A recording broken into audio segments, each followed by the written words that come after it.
American Catholic History is brought to you by the Star Quest Production Network and is made possible by our many generous patrons.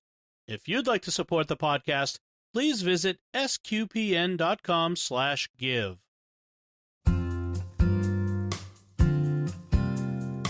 Hello and welcome to American Catholic History. If you like our podcast, be sure to rate us and give us a review wherever you get your podcasts. I'm Noëlle Crowe. And I'm Tom Crowe. Today we're talking about a dramatic, miraculous healing that divided the church, inspired anti-Catholic activity, and then largely disappeared from the public consciousness. Yes, this is a somewhat graphic story with some talk of disease and its ugly reality, but it's important to make clear the severity of the suffering and the greatness of the cure. There are a number of aspects to this story, but they start with this simple fact. Anne Mattingly developed breast cancer. It all started in 1817 in Washington, D.C. with Anne Carberry Mattingly. She was a 34-year-old widow and the sister of the mayor of Washington, Captain Thomas Carberry. The Carberrys were a very old Maryland family. Anne had been a picture of health for her 34 years, but in 1817 she noticed pain developing in her left side and found the beginning of a hard mass in her left breast. She was diagnosed with breast cancer, and it was an aggressive and painful ordeal. According to records, it did not take long for the tumor to grow to roughly the size of a pigeon egg, and the area around it became incredibly sensitive. Touching it, or even the pressure from clothing, produced intense pain. Within a year, her pain was so intense, she described it as what she imagined she would feel if her side were bored with an auger, pinched with forceps, or cut with sharp instruments. Doctors were called in, and some recommended surgery to remove the tumor, but for unknown reasons, that surgery was not pursued. The treatments that they did recommend and apply included applications of hemlock and a mercury ointment in efforts to both control the pain and reduce the size of the tumor, but nothing worked. The symptoms spread, as did the cancer. Eventually, she was bedridden from the pain and weakness, living in a room at her brother's house at the corner of 17th and C Streets. Not that it matters to the story, but that address would put her about a block and a half from the White House. Right. But the house was torn down in the early 20th century to make way for the Daughters of the American Revolution Hall. Anyway, back to Anne Mattingly and her illness. Her symptoms began to include violent fits of coughing, which would produce vast quantities of blood, including blood clots. Being bedridden for so long caused her to develop ulcers on her back and legs. Reports were that it became unpleasant to even walk past the door of her room due to the smell of the blood and other bodily discharges. And this went on for years. It's almost hard to believe she lasted as long as she did in that state. But according to a meticulous accounting of the whole affair written by John England, Bishop of Charleston, yes, this went on for years. Bishop England quotes directly from doctors, friends, and others who would have reason to be skeptical of a miraculous healing. So when the miracle came, all of this can't be discounted as just some pious embellishment by someone who wants to believe. Exactly, and this brings us to late 1823 and the transatlantic request for a miracle. 1823. So Anne Mattingly has been living in this horrible condition for 6 years by this point. Her main tumor had grown and she was practically paralyzed from pain. She was on the maximum dosage of laudanum, 400 grams, which includes straight opium and contains significant amounts of morphine and codeine. Yes, she went in and out of lucidity from all the drugs. By this point, 6 years of agony, the doctors were strictly doing palliative care, just trying to control the pain until death finally, mercifully, took her.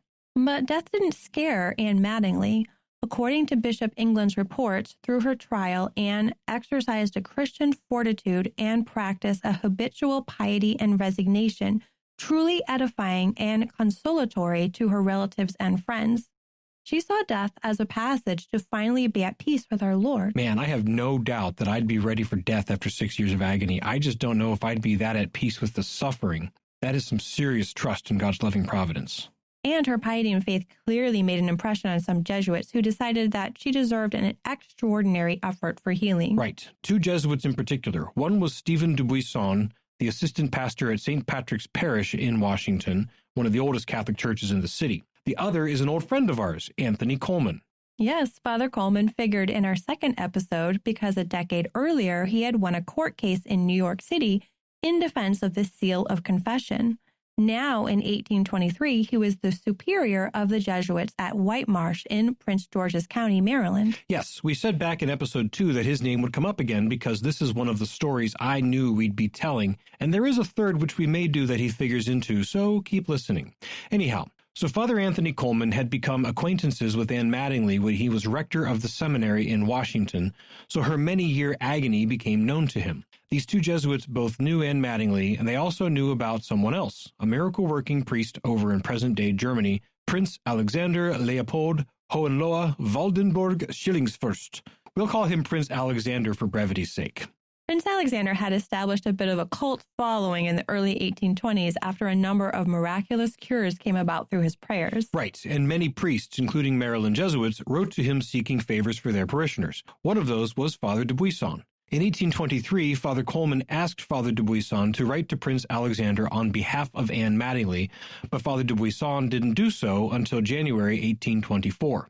By this point, the doctors had finally given up hope on Anne Mattingly and were just waiting for the end. Maybe Father de Buisson finally did it out of a sense of, hey, at least we should try. But these two Jesuits also knew a few other things about Prince Alexander. One, that he received loads of letters, and so it was tough to get a response back from him, especially on something so time-sensitive, since Anne could die at any time. Two, that Prince Alexander offered a special Mass on the 10th of every month for all those outside of Europe who were requesting his intercession, but whom he could not reply to personally. And three, he had a specific process that he prescribed, a novena to be made in honor of the holy name of Jesus, a particular blessing to be done, and he insisted that the intended recipient of the miracle go to confession and receive Holy Communion. Now, it isn't 100% clear whether they actually received a letter back from Prince Alexander in a timely manner or not. There are quotes from a letter sent to Anne Mattingly by Prince Alexander, but that letter could have arrived after the events of March 10, 1824. So it seems most likely that they decided to just coordinate their efforts along with what they knew about his 10th of the month Mass practice. So that meant that in February, when Anne's condition worsened, it's hard to believe that it could worsen, all things considered, Fathers de Buisson and Coleman decided that they should just arrange to pray the novena so that it ended on March 10th. So, with Anne Mattingly's permission and the cooperation of her brother, Captain Thomas Carberry, and some friends, they set things up. Many already knew about Anne Mattingly's plight, but now word went out that they were literally praying for a miracle. More than 200 prayed the novena with them. When March 10th came, they wanted to make sure that Mass was offered in Washington at the exact same time that Prince Alexander was offering Mass in Bamberg, where he was located at the time. So Father de Buisson began Mass at 2 a.m. at St. Patrick's, and to make sure they had the whole time frame covered, Father Coleman offered Mass at 3:30 in the chapel of Georgetown College. After Mass, Father de Buisson hurried to Anne's bedside, arriving before Father Coleman. After saying the blessing, he gave her Holy Communion, which, in her weakened state, took her 5 minutes to swallow. But the effect was nearly immediate. Those in the room testified that within moments, all evidence of sickness was gone and her strength returned.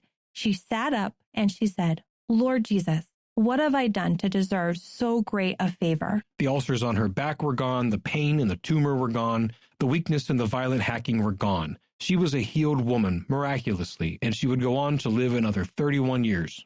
So that's the bare facts of the case.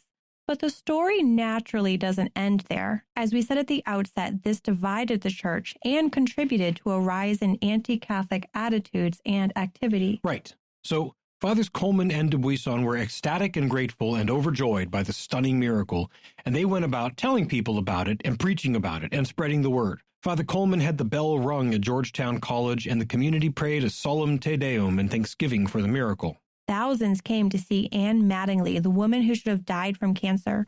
Word spread like wildfire. It was a sensation in Washington, D.C. Right, but other Catholics, including Thomas Carberry, took a more cautious approach. Carberry, who was certainly ecstatic that his sister was cured miraculously, wrote a letter to the Archbishop of Baltimore, Ambrose Mareschal, saying, "We shall not make public this affair till we see or hear from you, which I trust for the honor and glory of the Catholic cause will be soon." Mareschal appreciated Carberry's delicate approach and took his time replying. Mareschal also did not seem to doubt that it was, indeed, a miraculous cure, but he had reasons to want to keep low-key about it. And some of his reasons were clearly prudent given the times, the nature of faith in the young United States, and the power of a sensational cure for good and not so good. For one, he didn't want people's passions to take over. If a person came to faith, that faith should be based in evidence and reason, not passion.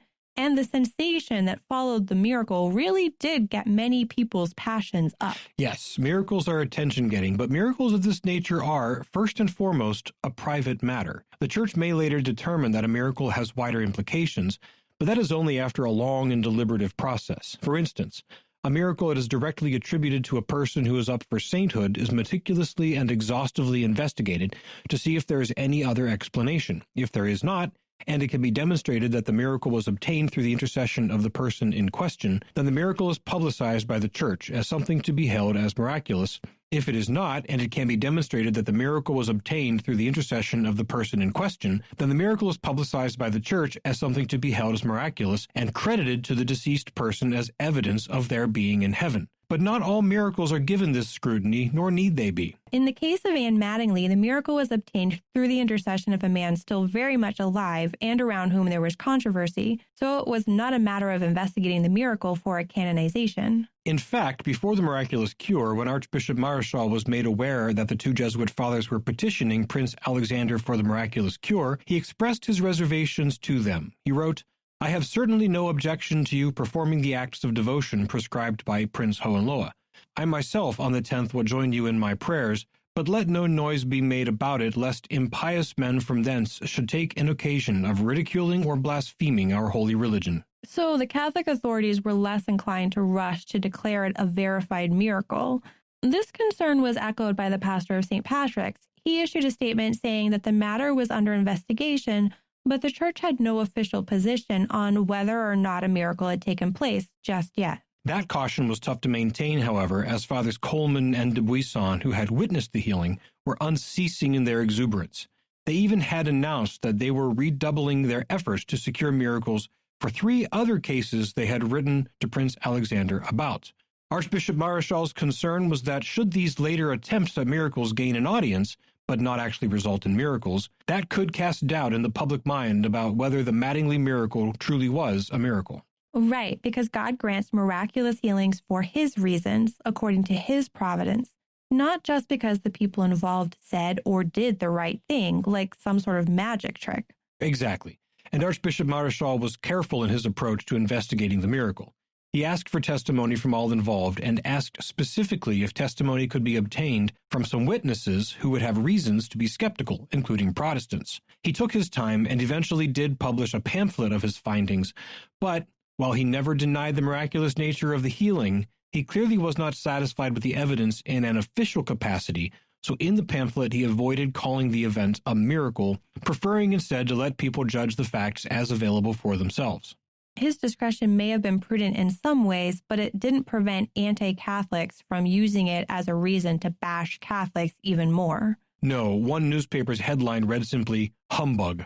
The Washington Theological Repertory said of Catholics, "Men of reading, reflection, and sense will laugh at their pretensions and feel indignant that in this age and country an attempt should be made to impose upon the credulity of the people by a branch of that body which forged and riveted, and are now trying to rivet again, the chains of ignorance and superstition under which the people of Europe have so long been groaning." That quote was just the foretaste of what was to come. The affair of the Mattingly miracle actually contributed to the rise of anti-Catholicism in the U.S. and the rise of the Know Nothing Party.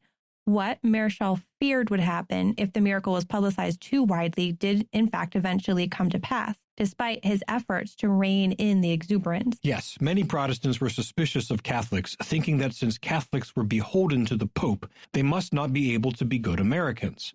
A miracle that came through the intercession of a German prince would look terrible in that light. Sure, that would be Catholics in the U.S. relying on a foreign spiritual leader who also happened to be a member of a foreign royal family. Exactly what good Protestant Americans feared. Never mind that there was no thought of a foreign prince priest coming over as a ruler or even issuing orders that Catholics in this country would obey. Just the suggestion was enough to get their suspicions whipped up.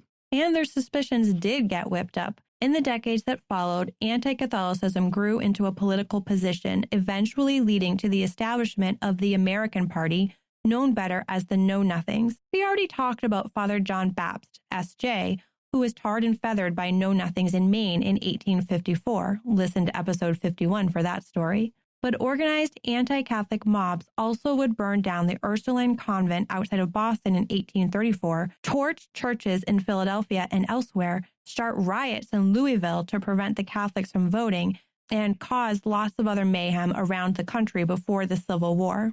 It probably isn't fair to say that Mrs. Mattingly's miracle was the main cause of what happened, but sensational events like it certainly contributed. But through all of that, Mrs. Ann Mattingly lived in Washington peacefully for 31 more years, dying at 70 years old in 1855, forever grateful to God for the miraculous deliverance from 7 years of horrible pain and disease. You've been listening to American Catholic History on the StarQuest Production Network. If you've been enjoying our podcast, please help us out by giving us a 5-star rating and a good review. And please support the work of SQPN.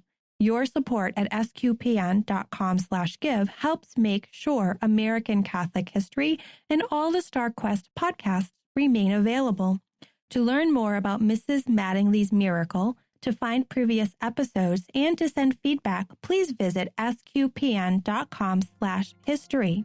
You can also find our American Catholic History bookstore there with a book about Mrs. Mattingly's miracle. You can email us at history@sqpn.com or find us on social media at facebook.com/American Catholic History or follow StarQuest on Twitter at SQPN. I'm Noëlle Crowe. And I'm Tom Crowe. Thank you once again for joining us on American Catholic History on StarQuest.